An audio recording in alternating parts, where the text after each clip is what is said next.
Welcome back everybody to the channel. This is Matt here with Teameddyline YouTube videos and podcasts.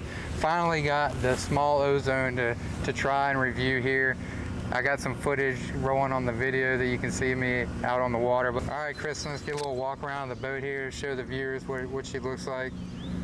Get a nice viewing of the bow, stern, and the rocker.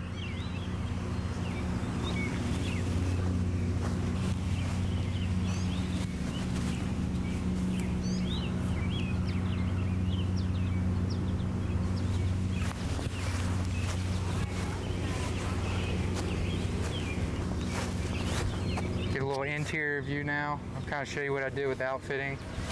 So the small is still pretty big. I'm about 145, 5'9", 5'10" on a good day. So even for me, I have the Pyranha thigh hookers here all the way engaged. I left this from the stock point just in the middle, regular back band here. I did have to tighten this up quite a bit so I could push it forward. The seat is in 1/4 position. I tried it stock for me, and it was just a little too far this way. The stern was too heavy and it was harder to get the bow down for cartwheels and stuff. I have one seat pad in here, which is enough for me, and then seat shims I have, I believe, 2 in here, I'm pretty sure. That's kind of how I have it set up. I think pretty much if you want a more balanced cartwheel and easier to initiate the bow, you're going to want to move the seat forward, and that's with full Astral shoes on. Now get a little view in here of the foot block they have. Look at the foot block system. It's actually 2 different blocks in there that come out, and it's different than what they had before, which was just a bunch of shims and blocks folded together. So makes it a lot easier to outfit the boat. I trimmed 1 inch off, which was a little too much off the get-go, but when I moved the seat forward, it helped out a lot. Again, I got shoes on this thing, tons of room, tons of knee room right here. We're at the bow here. And there's been already some great reviews on this boat, so I'm not going to do too much in detail, but it's pretty much in between like a full slice and half slice, obviously. So you got a little bit of volume here to kind of keep you afloat in the bigger rapids, but just enough slice to do cartwheels and loops too, which is nice. Downriver, you can do both of those things in this boat. So, but yeah, the bow does have quite a bit of volume to overcome right here in flat water. I still have a hard time flat water in this boat, but when you get in the hole, it comes through nicely on the bow. But you have one grab handle here, and then coming on down the boat, you got your standard bolts here, and seat adjustment here, and then you got your one grab handle on the back. And of course, the nice Pyranha drain plug that you have to redo every time with some goop of your own. All right, so here's a hull of the boat. And honestly, I'm not too impressed with how this thing surfs, and I'll talk about that in a minute, but you can see the rails, they're about 1.5 inches, and they taper down on both ends, and it gives you this divot here. I'm not sure exactly what that's called there, but the rails go all the way down to the tail and all the way up to the bow, and they're continuous so they don't stop. So just the cockpit, it's I think this is 1.7, so you can use either large skirt or extra large for your cockpit. So either one will work. The extra large will be a little loose, but it's still fine. That's what I used the other day and didn't really have a lot of issues with water getting in the boat. All right, let's look at some specs here. Lengthwise, it's looking at 7'3", width is 24.5 inches, volume is 45 gallons. And then paddler weight is 77 to 155 for the small. As far as the specs are concerned, it's only 33 pounds, so it's pretty light.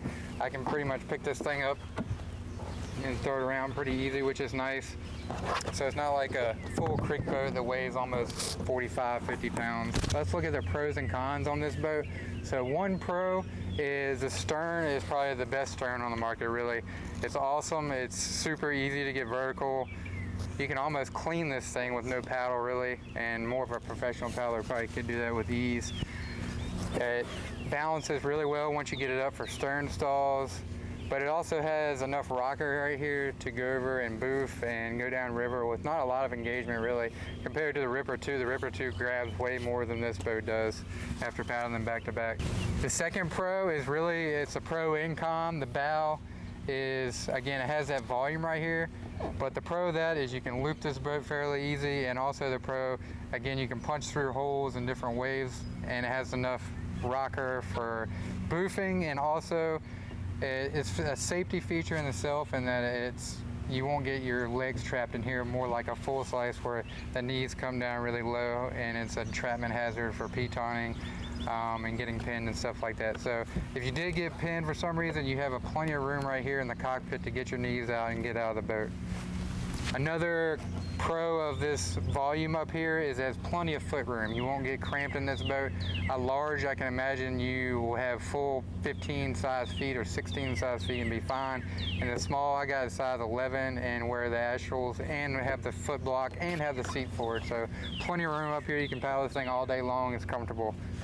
I will say one other thing is I showed you the bulkhead here on the interior. That's an improved addition from the model when it first came out. Again, they used to have just like the foam blocks that you stacked on each other, which was not very good. All right, moving on to the cons of this boat. I will say a lot of people rave about this thing surfing. I don't find that it surfs that great. It surfs fine for a playable boat, but compared to like these new half slices and full slices, and even compared to the old Loki, I don't think it surfs as good. And the other thing is when you're trying to turn around and catch a wave on the fly, it's really slow in that aspect. I had a lot of trouble catching waves on the fly. Now I don't know if that's just me, that's just one thing I noticed at the boat to keep in mind. Again, it surfs fine, it's not bad at surfing, but everybody raves about the surfing of it. I just found it to be okay at best. Another con you might find if you're kind of a beginner or intermediate paddler is it's quite edgy per se. Again, if you're more of an advanced paddler, you're really not going to notice those type of things, but if you're a beginner, it's very edgy and it can flip you over quite easily. So it's something to take in mind if you're a beginner paddler. Definitely try one of these out before you buy it. I'll say the last really con is, and again, it goes back to the bow. It's a pro and con. It is hard to get down. Again, a beginner intermediate paddler, you're going to have more trouble flat watering this boat on the bow at least. The stern's easy. But I would say you're going to have a lot of trouble with the bow getting that under in flat water. And even cartwheeling a hole, you're going to find it pretty difficult compared to a full slice boat. All right, so let's go over some uses of this boat. Why would you buy a Pyranha Ozone, small in particular? So if you're on that weight range of probably 130 to 165, I would definitely go with the small. You definitely want to be on the heavier side of this boat, especially if you're aiming more towards the play side of things. Again, I'm 145 pounds, and I feel like I'm pretty much perfect for this boat. 160 might have more trouble downriver. You'll be able to initiate it easier. 130, easier downriver, but a lot harder to initiate. So I think below that weight range, you're going to have a really hard time getting this thing vertical on the bow at least. Stern squirting, you could probably go down to 110 pounds, to be quite honest with you. And then river running, again, the heavier you are, the harder it is to go downriver, excuse me. If we're looking at advanced, intermediate, or beginner of this boat, this is definitely more of an intermediate advanced boat. It's harder to throw around than what you say a full size like a Loki or the Supernova Nova coming out, which is more of a beginner base. You can pretty much throw that thing around no problem. This is going to be a lot harder to do that in. Now stern wise, most people are going to be able to do that fine. Bow wise, you're going to have to use a lot of technique. So if you want to paddle this boat to be a better boater, that's definitely an advantage of having the Ozone over a Loki or again a full slice. It's going to make you use your technique more than like your strength. What kind of class of river can you paddle this on? So pretty much any, I would say, up until you don't really want to go past class 5 plus. But I would feel comfortable paddling this on the upper galley for sure. And any type of big water, I think it'd be okay in. You got enough pop in the bow. If you got caught in a hole, you can kind of pop yourself out. And you got enough playability where if you're a decent play boater, you'll be able to play your way out of a hole on this thing on a big hole. So again, I would feel comfortable on a class 5 big water. Now creaking wise, I'd probably stop at like a class 4 or low class 5. Again, it's still got a slim bow. It's got enough volume to kind of get over things and not get pinned necessarily, but I'll still be a little hesitant on a full creek. Also, it's not as fast as a creek boat or forgiving, so you kind of keep that in mind. But also you can have fun on a class 1, class 2. You can stern and square this thing all day long in flat water or on small features. The bow goes pretty good on like an eddy line if you want to initiate a car wheel, or in a hole it slices through nicely. Another use for this boat, if you want to do splats all day long, this thing is a splatting machine. You can splat any rock you want to on the river, small, large, whatever you want to do. This thing holds a splat really well.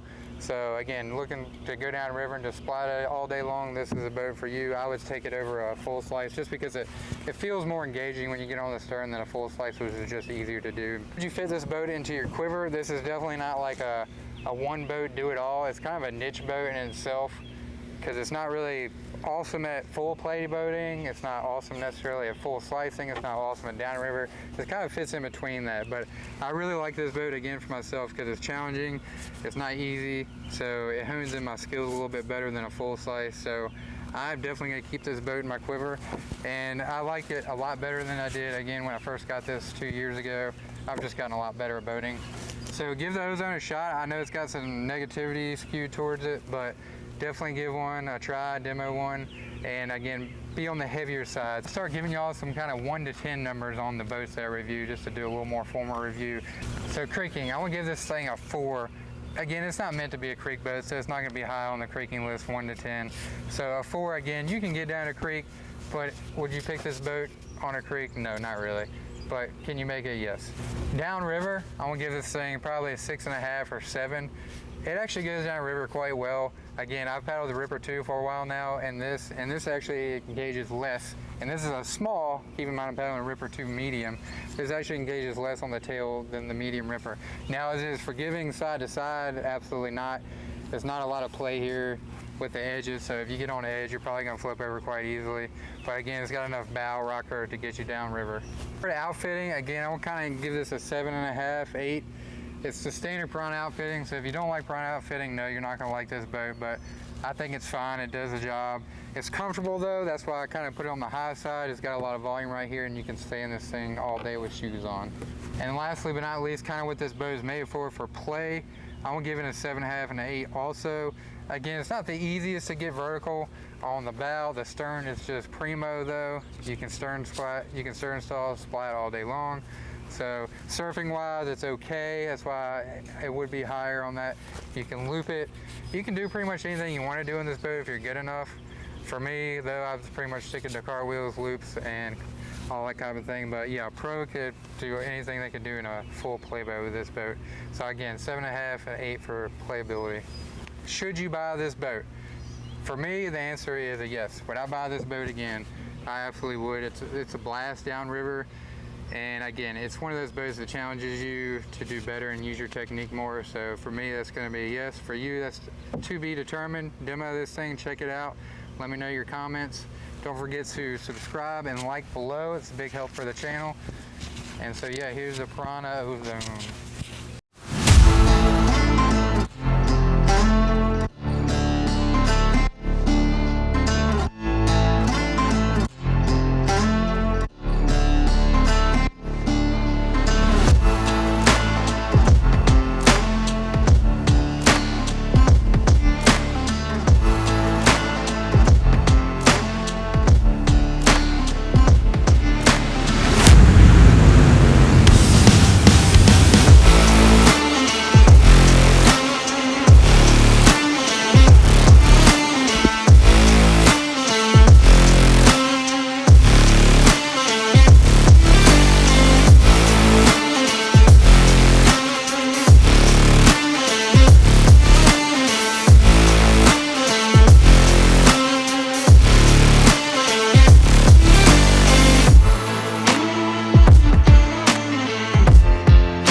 Is this thing on?